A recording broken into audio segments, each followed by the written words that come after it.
debout, soulève-toi. C'est à Besançon que les Gilets jaunes de Franche-Comté veulent désormais afficher leur détermination. Venus du Jura, de Pontarlier et même de plus loin, ils cherchent l'effet de masse. Le cap des 1000 manifestants est largement dépassé. Présents dès le 17 novembre dans les rues, ces femmes et ces hommes cherchent aussi la force des symboles. Direction la place du Souvenir, le monument aux morts de la capitale comtoise. Le peuple se soulève, le peuple entre en résistance.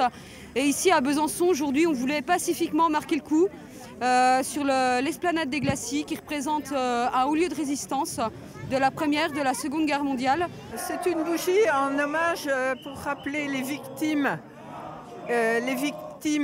Enfin les décès qui ont eu lieu depuis le 17 novembre. Pour la 8e fois, ces manifestants défilent pour l'amélioration de leur pouvoir d'achat pour le référendum d'initiative citoyenne. Un sondage du 3 janvier estime que 55% des Français souhaitent la poursuite de ce mouvement. Les gens seront de plus en plus ici, parce que les gens, ils en ont ras-le-bol de vivre comme ils sont en train de vivre. Ils vivent dans la misère sociale, ils ne peuvent plus vivre. Il y a de l'argent en France et il faut la partager, ce pognon, il faut le partager, voilà. Emprunter le tunnel sous la citadelle, un remake de l'acte 7 qui signe l'avant-dernière étape d'un cheminement dévoilé au dernier moment. La préfecture du Doubs, symbole d'un pouvoir honni, n'est plus l'ultime rendez-vous. Seuls quelques manifestants ont bravé les forces de l'ordre.